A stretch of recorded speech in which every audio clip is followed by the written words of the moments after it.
आखिर क्यों मिला था राधा रानी को आजीवन किशोरी रहने का वरदान।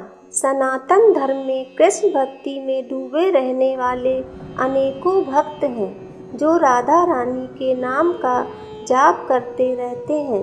धार्मिक मान्यता है कि जो भक्त सच्चे मन से राधे राधे का जाप करता है उसे मोक्ष की प्राप्ति होती है और श्री कृष्ण के वैकुंठ धाम गोलोक में स्थान प्राप्त होता है। शास्त्रों के अनुसार राधा और श्री कृष्ण एक ही आत्मा के दो रूप थे।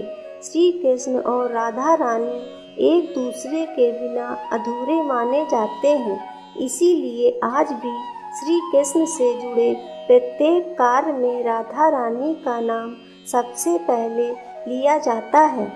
राधा रानी को अनेकों नामों से जाना जाता है, जैसे कि वृषभान कुमारी, बरसाने की रानी और किशोरी जी। शास्त्रों के अनुसार राधा रानी धरती लोक पर हमेशा किशोरी रूप में ही रहीं।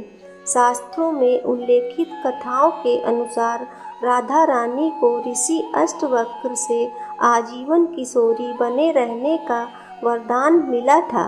आज हम इस कहानी के माध्यम से जानेंगे कि ऋषि अष्टवक्र कौन थे और उन्होंने राधा रानी को किशोरी बने रहने का वरदान क्यों दिया।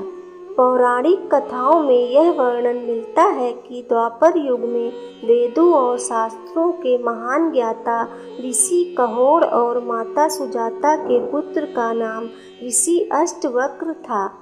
ऋषि अष्टवक्र अपनी माता के गर्भ में ही अपने पिता ऋषि कहोड़ द्वारा शास्त्रों और वेदों का ज्ञान सुनते थे, लेकिन उन्हें शास्त्रों का ज्ञान सही नहीं लगता था।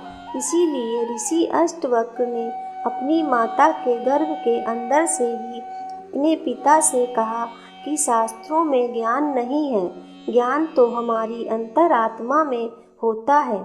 हम सभी सत्य को बाहर खोजते रहते हैं, जबकि सत्य तो हमारे अंदर है।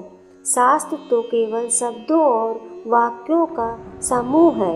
अपने ही पुत्र से शास्त्र विरोधी बात सुनने पर ऋषि कहोड़ को बहुत क्रोध आया और उन्होंने गर्भ में पल रही अपनी ही संतान को श्राप दिया कि जो अभी तक अजन्मा है, जिसने अपनी माता के गर्भ से मेरे शास्त्र ज्ञान को चुनौती दी है, जन्म के बाद उसका शरीर 8 अंगों से टेढ़ा होगा। इसी श्राप के कारण ऋषि अष्टवक्र 8 अंगों से टेढ़े थे। ऋषि अष्टवक्र के 8 टेढ़े अंगों के कारण लोग उन्हें देखकर उनका मजाक बनाया करते थे और उन पर हंसते थे। क्रोध में आकर ऋषि अष्टवक्र लोगों को श्राप दे दिया करते थे। एक बार ऋषि अष्टवक्र बरसाना आए थे, तब सभी बरसानावासी उनके दर्शन करने पहुँचे, जिनमें से कई बरसानावासी ऋषि अष्टवक्र के टेढ़े अंगों को देखकर हंसने लगे। ऋषि अष्टवक्र उन सभी को पत्थर में बदल जाने का श्राप दे दिया। जब राधा रानी ऋषि अष्टवक्र के दर्शन के लिए पहुंची तो राधा रानी ऋषि अष्टवक्र को देखकर मंद मंद मुस्कुराने लगी। ऋषि अष्टवक्र अपने क्रोध में आकर राधा रानी को श्राप देने ही वाले थे कि श्री कृष्ण ने ऋषि अष्टवक्र से अनुरोध किया कि वह एक बार राधा रानी से मुस्कुराने की वजह तो जाने।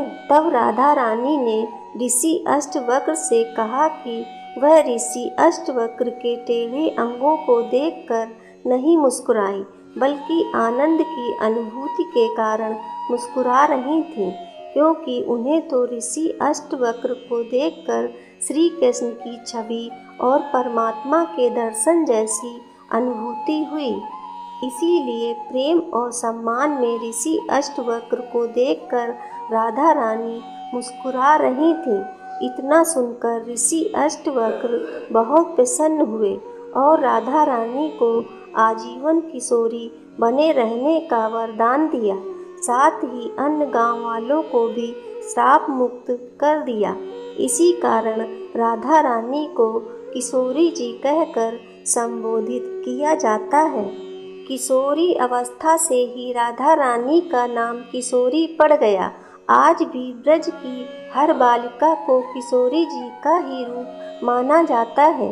राधा रानी की किशोरी रूप में पूजा भी की जाती है और उनका भव्य श्रृंगार भी होता है। तो ये थी राधा रानी के किशोरी नाम पड़ने के पीछे की असली वजह।